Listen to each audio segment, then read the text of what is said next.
Are you constantly Googling family travel tips, hoping to find that magic formula to make your next trip with the kids smooth and stress free? Well, you're in the right place. Today, we're not just talking travel tips, we're overhauling how you approach family vacations. Imagine transforming travel days from a stress fest into moments that you actually look forward to. In the next 15 minutes, I'm going to walk you through how early planning, and I mean beyond just packing, can make a world of difference.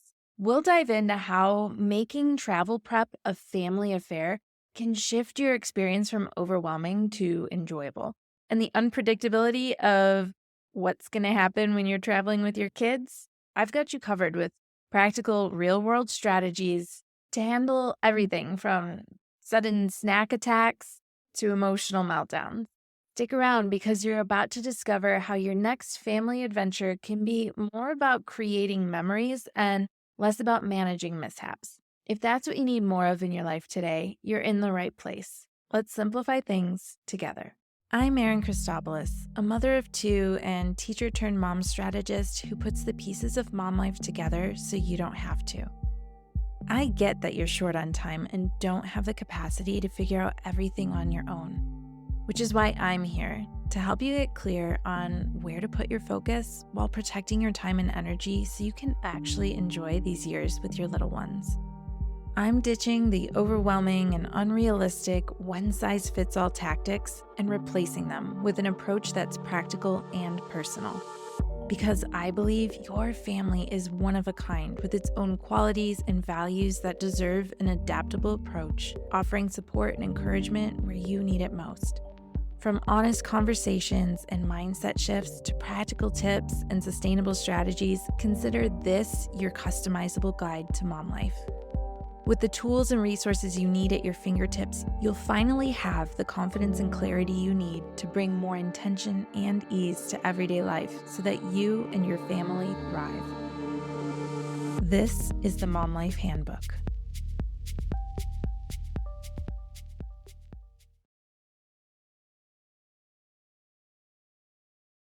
So, if you've ever felt like family vacations are more work than play, today's episode is here to change that.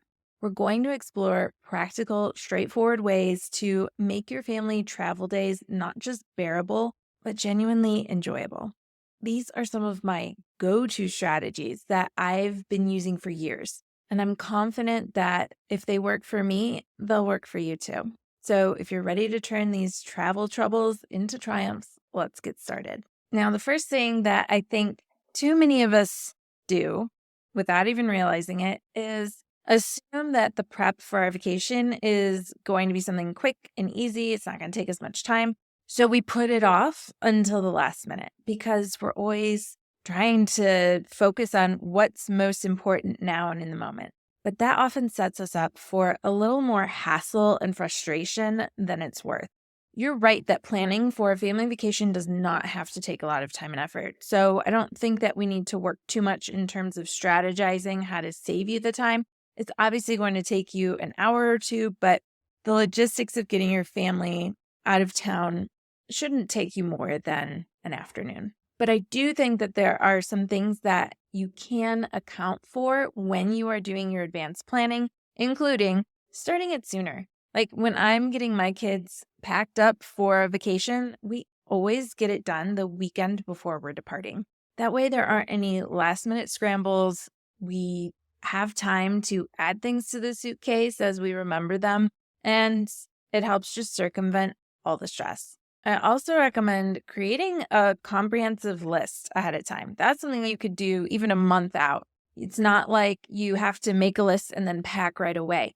Make a list of what you know everyone needs to bring and keep adding to it as time goes on. And then by the time you're ready to pack, you already have that task done and you can just get started on grabbing the things that you need. Now, be sure to check back for a bonus episode coming out Friday where I'm going to walk you through my best packing tips to help you get ready for your vacation as efficiently as possible.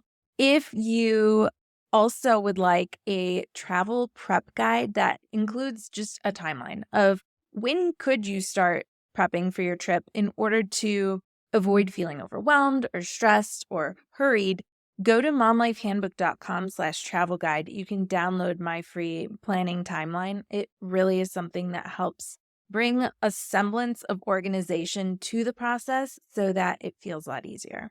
And then I also want you to think about, before you even leave, what can you do to streamline your arrival? Transitions are hard for our kids. And when we're expecting them to transition into a new environment after a day of travel or even just a couple of hours, it helps so much if you can have like a first day kit put together to help ease that transition upon arrival.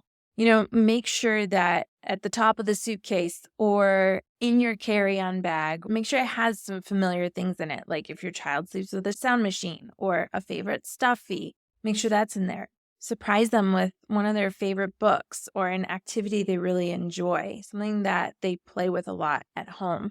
Throw in some of their favorite snacks. And also, I want you to flesh out a very basic timeline for that day just to ensure that all the essentials are met. Have you accounted for where you're going to eat when you get there? Are there any time changes that are going to disrupt your child's sleep?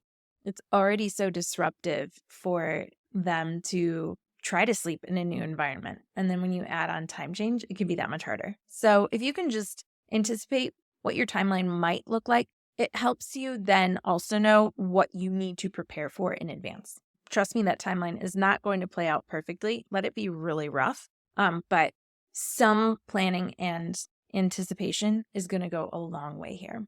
I also want you to think about how can you bring a team mindset to your family travel. I feel like so often all this prep can really default to us as moms. And it's really important that if that is not serving you and your family well, that you shift the narrative and you shift the approach. Just because things have been done one way in the past doesn't mean that they have to continue to be done that way moving forward if it's not working for you and your family. So first thing is, make sure that you're communicating with your partner about what is or isn't working about family travel well in advance of your departure. And quite honestly, before you even really start prepping for the trip. This is your opportunity to set the tone for collaboration in an effort to make this really be a trip where you're not stressed out, because when you are stressed out, the whole family feels that, your partner included.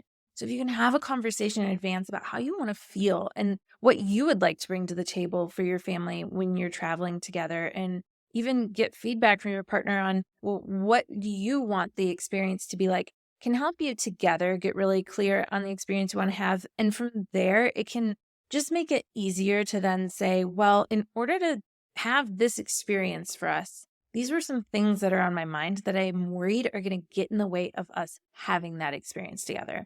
And then from there, figure out some of these things actually don't matter that you're worrying about. Maybe you can just forget them altogether, or maybe there are a few things that your partner is willing to take on. And then also involve the kids. Travel is such a great opportunity for your kids to develop their self-sufficiency and their independence and build their self-confidence.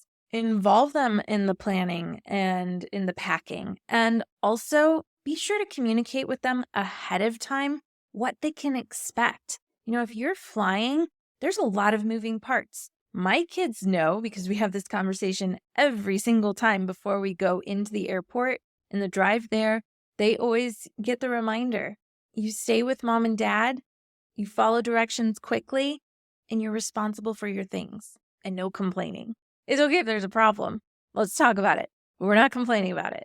And it's so routinized for our family. The kids can say it to me before I even say it to them, and they think it's a fun little game. So make sure that you are communicating clearly to the kids what they can expect in a fun, collaborative way, so that they feel like they are sharing in this experience with you and that they're making a contribution to how everything plays out.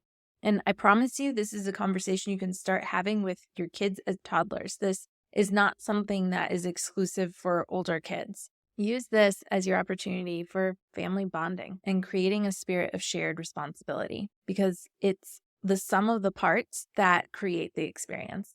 And then another thing I want you to think about is, how can you be embracing unpredictability? Sometimes I find that it's more frustrating to deal with the hiccups of travel because we didn't anticipate them, or we were just kind of hoping they wouldn't happen. And then when they do, it's just that much harder to face the music and get through the bumps. But if you can embrace unpredictability by anticipating it and trying your best to roll with it, you're going to find that you're a lot less stressed and overwhelmed in those situations. I put a quick list together for you that I want to run through of some of the needs that you could anticipate now in order to be more successful in responding to those needs when they crop up. Because the thing is, our kids are so unpredictable. There are a lot of factors that play into their level of cooperation, enthusiasm, and interest, especially when it relates to travel. So if we can anticipate some of these things, I think you'll find that it helps you and your whole family to enjoy your time together even more, because you can often get ahead of these things or be really responsive in the moment because you planned for them. So the first is tiredness. Remember, your kids are not only dealing with disrupted schedules, they might be fighting jet lag. So I want you to think about, what can you do to plan quiet times in your day? This might even just mean having a plan for where you can go when you're spending a lot of time in crowds or in noisy spaces. Can you identify ahead of time where there are some quiet places where you can take your child when they're overwhelmed or tired so they can just have some quiet downtime and rest? Obviously, if you can also get them back to your hotel room or your rental in order for them to actually get some space and quiet, that's awesome. But I know that's not always feasible. So just be aware, if your child seems tired, it's okay to give them permission to have a few moments of peace and quiet. It will ultimately allow them to recharge and then get back into all the action. And also, if you can, I know it's hard when we're traveling, plan on an earlier than usual bedtime when possible. Your days are action-packed. Your kids are going to be exhausted. There's so much newness that they're taking in and processing. And again, their schedules are off. So when you combine all those factors together, it can really set them up for a harder time when it comes to being cooperative. So if you can do everything to support that tendency to be tired quickly, it will help offset some of the behaviors that are less than desirable. Also, it's easy for eating patterns and to be disrupted during travel. So do what you can to anticipate hunger. For me, I know my kids probably are going to need something to eat every 3 or 4 hours. So usually a breakfast, lunch, and dinner, and then 2 snacks in the day. Do what you can to pack snacks more than you think you'd need. It's okay if you have extra snacks at the end of the trip. Do what you can to book a room with a fridge or a kitchenette so that you can have access to maybe a stove or a microwave. These things make a lot of difference in terms of being able to make foods for your kids that are going to nourish them and sustain them through the activities that your family is going to be engaging in while you're out of town. Also, one of my favorite things to do is to order grocery pickup or delivery to be ready for the day of your arrival. So sometimes I'll do this a day or two before we leave. Sometimes I'm doing it like on the airplane on the way to our destination. It really makes the difference, especially if you're arriving at your destination really late at night and you want to have food for breakfast in the morning, or if you know that you're going to be flying during lunchtime, and then you know how it goes once you land. It's just kind of like you just want to get to your destination, so you try to push through it. And so if you can just swing through Target and pick up some groceries or have Amazon deliver the groceries to your doorstep, it makes all the difference in the world. And then also remember that it's easier for our kids to become overstimulated. Travel really overloads the nervous system, and it puts our kids into a stress state more easily than they normally would. So do what you can to support them. If you can, bring noise canceling headphones if you're going to be in noisier or crowded spaces. Even sometimes restaurants can be really loud. If your child responds well to having little fidget toys, you could bring those or comfort objects. And be generous with hugs, modeling deep breathing, and prioritizing those quiet breaks. All of those are going to make such a big difference in helping your child keep their nervous system regulated. And with that, when our children are exhausted, hungry, and overstimulated, they have a harder time with their emotional regulation. Again, that means their ability to tolerate any given feeling. So when they are tired, hungry, or overstimulated, their tolerance for emotions that they don't like is decreased. So you may notice that your child is whining more frequently or melting down. When you see that, try to see past the behavior and look for the intent or the message behind it. What is their body trying to communicate to you? It probably is saying that there's an unmet need that has been overlooked. When our nervous systems are in overdrive, communication is one of the first things to shut down. So I want you to ask yourself, what do they need right now? What is their behavior trying to communicate to me? It will help you feel less reactive and more supportive, and will get you to a solution more quickly that is going to help diffuse the situation, support their needs, and get everyone back on track more quickly. And then also, one of the best things that you can do when anticipating these hiccups is to have a mindset of flexibility. It is so important to be adaptable when you are traveling. And it really has the ability to turn your potential weaknesses and breaking points into strengths. For example, don't overpack your agenda. Aim for 1 to 2 activities a day, leaving room for rest or spontaneous activities if your kids are up for it. Don't expect everyone to have to do everything. It's okay if some of you hang back while others go out. You have plenty of other opportunities to spend time with one another in meaningful ways without it having togetherness 24/7. And then be clear on your values. Why are you spending this time away? Is it time together that you're seeking? Sometimes just being in a new environment alone is what allows for that. Whereas if you were at home, you might be more distracted or less connected. So as much as it's nice to go out and sightsee and explore, maybe get clear on, is that exactly why you're getting out of town? Or is it really that you want to just be together? And sometimes that helps me be more flexible in the moment when my kids are not up for going out for another excursion, and remembering that, well, I'm just really happy that we're getting this time together. It's okay if we spend it back here at the hotel. So if you can reflect on what is really important to you and your family in this experience, I think it sometimes gives us permission to not have to try to do it all, and ends up resulting in a better experience for everyone. So remember, our focus is on proactive preparation. Do what you can to plan in advance. Streamline your arrival so that everyone transitions more smoothly. Take on a team mindset in travel. Communicate with your partner ahead of time. Involve the kids. Let them know that they play an important role in this experience for the family, that they matter and can make all the difference. And then be prepared to embrace unpredictability. Anticipate your child's needs and be flexible in the moment.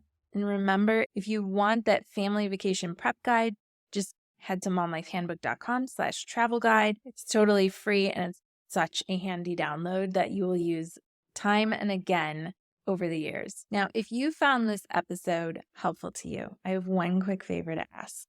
Will you please consider sharing your experience as a review? As a thank you, I'd like to invite 3 lucky listeners each week to a private one-on-one coffee chat with me. This is a great chance to get to know one another, for you to ask questions, and to just connect mom to mom. If you are interested in leaving a review of the show and also enter into this giveaway, all you have to do is head to Mom Life Handbook on Instagram and DM me the word review. This is something that takes 30 seconds. I give you everything you need to make this as quick as possible. I'll send you the link so you know exactly where to go. I even give you 3 ideas of what you could say in your review. And then all you have to do is respond with a screenshot of your review, and you'll be entered to win. And there's lots of time left in the year, and you are welcome to enter weekly. So each new review that you leave each week counts as a new entry as long as you DM it to me. So I have a copy of it and I know to include you. I really enjoyed starting the Mom Life Handbook podcast this year, and I think that this is a great way to give back to the community, especially to the listeners who are most invested in this show right along with me. So thank you for your consideration, and I look forward to hearing your thoughts on the podcast. And remember, I'll be back on Friday with a bonus episode with my best tips for packing for your family vacation. So make sure you hit the follow button or subscribe button so that you have that podcast episode land right in your library as soon as it goes live. And as we wrap up this week's episode, remember, mom life is complex, but it doesn't have to be complicated. Here's to leading with purpose and intention as you simplify mom life in the week ahead. You've just finished another episode of the Mom Life Handbook podcast. Remember to check out the episode description for all the important links and highlights from today's show. While you're there, tap the subscribe button so that new episodes are always at your fingertips. Before you go, I'd really appreciate hearing your thoughts about the show. It takes as little as 30 seconds to leave a review, and your honest thoughts help me create a better show and help other moms discover it too. And if this episode really helped you out, go ahead and hit the share button to text it to a friend or share it on social media. You never know who in your life might benefit from a little extra support. Don't forget, there are lots of ways to stay connected beyond the podcast. Head over to momlifehandbook.com for additional resources or to learn about how to work with me. And be sure to follow along on Instagram at momlifehandbook. Send me a DM to say hey or to share your thoughts on today's episode. Connecting with you personally is what I really love most. And just in case you need to hear it today, you're doing an incredible job. I know it doesn't always feel like it, but you're here, learning how to be better and do better. Keep working to bring more intention and ease into your life, and know that I'm right here cheering you on. You're creating a beautiful journey for you and your family. I am so proud of you.